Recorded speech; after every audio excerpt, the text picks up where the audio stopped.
সুপ্রিয় শিক্ষার্থীবৃন্দ, নিশ্চয়ই তোমরা ভালো আছো। তোমরা জানো কোভিড-19 নামক একটি বৈশ্বিক মহামারীতে সবাই আতঙ্কিত। এর ফলে বাংলাদেশ সহ সারা বিশ্ব আতঙ্কগ্রস্ত।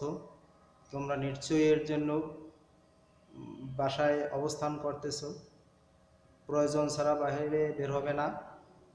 তো গত ক্লাসে একাদশ শ্রেণীর হিসাব বিজ্ঞান ট্রেডের মাল খতিয়ান হিসাবের একটি অঙ্ক আমি বোর্ডে লিখে দিয়েছিলাম।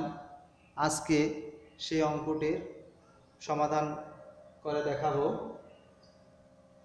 দেখো, গত ক্লাসে একটি অঙ্ক দেওয়া ছিল, সেখানে প্রথমে ছিল যে প্রারম্ভিক 2019 সালের জানুয়ারি মাসে প্রারম্ভিক উদ্বৃত্ত ছিল 1000 ইউনিট 5 টাকা দরে। সেখানে অঙ্কটি হবে এভাবে: প্রারম্ভিক উদ্বৃত্ত 2019 সালের জানুয়ারি 1 প্রারম্ভিক উদ্বৃত্ত, এই উদ্বৃত্ত ঘরে পরিমাণের ঘরে 1000, দর 5 টাকা, 5000 টাকা। এরপরে জানুয়ারি 10-এ আছে ইস্যু 120 একক। তাহলে আমাদের মজুদ আছে 1000 একক পণ্য, সেখান থেকে 120 একক আমাদের ইস্যু করতে হবে। ওখানে দর আছে 5 টাকা, 5 টাকা হিসাবে 600 টাকা আসে। তাহলে এখন থাকলো 1000 থেকে 120 বাদ গেলে থাকলো 880, ওই 5 টাকা হিসাবে 4400 টাকার পণ্য থাকলো। এরপরে জানুয়ারি 13 তারিখে আরেকটি ইস্যু আছে আবার 10 একক। সেখানে আমরা 10 একক ইস্যুর ঘরে রাখবো, ওই 5 টাকা হিসাবে 50 টাকা। তাহলে আমাদের উদ্বৃত্ত থাকলো কত বিক্রি করার পর বা ইস্যু করার পর? 810 থেকে 880 থেকে 10 বাদ গেলে থাকবে 870, 5 টাকা হিসাবে 4350। এরপরে জানুয়ারি 15 তারিখে আরেকটা এন্ট্রি আছে ক্রয় 80 একক 5 টাকা 20 পয়সা হিসাবে। তাহলে সেখানে প্রাপ্তির ঘরে ওই 80 প্রাপ্তির পরিমাণের ঘরে 80 একক, দরের ঘরে 5 টাকা 20 পয়সা, তাহলে টোটাল টাকা আসে 416 টাকা। তাহলে আমাদের উদ্বৃত্ত ঘরে এবারে যেতে হবে। তাহলে আগে ছিল 870 5 টাকা হিসাবে 4350, নতুনে 80 একক আসছে বিধায় আমরা তার নিচে লিখবো 80 একক 5 টাকা 20 পয়সা হিসাবে 416 টাকা। এরপরে ঘরটা আটকিয়ে দেব। পরে আবার 17 তারিখে আছে ইস্যু 70 একক। তাহলে ইস্যুর ঘরে আমরা লিখবো 70 একক 5 টাকা হিসাবে 350 টাকা। তাহলে এখানে আবার থাকলো, আমরা এখানে দুইটা দর পেয়েছি। এর আমাদের যেহেতু অঙ্কটা ফিফো পদ্ধতি, অর্থাৎ ফিফো পদ্ধতি অর্থাৎ আগের মাল আগে ছাড়া পদ্ধতি, ফার্স্ট ইন ফার্স্ট আউট। তাহলে প্রথমে যে দরের পণ্য আছে ওইটা আগে বিক্রি করতে হবে। তাহলে আগের দর আছে 5 টাকা হিসাবে, তাহলে সেখানে ওই 5 টাকা হিসাবে পণ্য বিক্রি করব।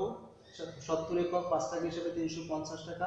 তাহলে থাকলো 870 থেকে 70 ইস্যু করার পরে থাকলো 800 একক 5 টাকা হিসাবে 4000 টাকা।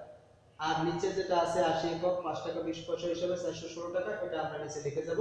এটার থেকে পণ্য আমরা ইস্যু করে নেব। এরপরে 20 তারিখে আছে ক্রয় 100 একক। তাই আমরা প্রাপ্তি বা ক্রয় করে লিখব 100, কয় টাকা দরে? 6 টাকা দরে 600 টাকা।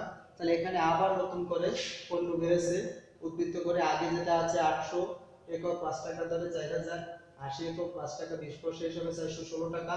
এবারে নতুন আবার 100 একক আসছে, এজন্য নিচে হবে সেটা 100 একক 6 টাকা হিসাবে 600 টাকা। ঘরটা আটকিয়ে দেব। এরপরে আছে 30 তারিখে ইস্যু আছে 70 একক। তাহলে 70 একক আমরা কোনটা থেকে দেব? যেহেতু প্রথমে পণ্য 730 আছে একক, ওখান থেকেই আমরা প্রথমে বিক্রি করব, যেহেতু ফিফো পদ্ধতি। তাহলে 730 থেকে 70 একক বিক্রি করব। তাহলে 70 একক 5 টাকা হিসাবে 350। তাহলে এখানে 730 থেকে না 800 থেকে, তাহলে এখানে 800 থেকে 70 করে থাকবে 730, 5 টাকা হিসাবে 3650 টাকা। আর আগে যেটা আছে 80 একক 5 টাকা 20 পয়সা হিসাবে 416, 100 একক 6 টাকা হিসাবে 600 টাকা, এটা আমরা লিখে যাব। ঘরটা আটকিয়ে দেব। এরপরে আমাদের অঙ্কের আর এন্ট্রি নেই, তাহলে সর্বশেষে যেটুকু থাকবে ওইটা আমরা সমাপনী উদ্বৃত্ত লিখবো। এই মাস, যে মাসটায় আমরা অঙ্ক করতেছি, যেহেতু জানুয়ারি মাস, জানুয়ারি মাসের সর্বশেষ তারিখ হয়েছে 31 তারিখ, তাহলে জানুয়ারি 31 লিখে সমাপনী উদ্বৃত্ত লাগবে। এখানে যেমন প্রারম্ভিক উদ্বৃত্ত লিখছি, এটা সমাপনী উদ্বৃত্ত, শেষে যে পণ্যটা থেকে যাবে স্টোরে সেটাই লিখে যাব। কি থেকে গেল, ওই 730 একক 5 টাকা হিসাবে 3650 টাকা, 80 একক 5 টাকা 20 পয়সা হিসাবে 416, আবার 100 একক 6 টাকা হিসাবে 600 টাকা। এরপরে ঘরটা তোমরা এভাবে আটকিয়ে দেবে। এই অঙ্কটা শেষ।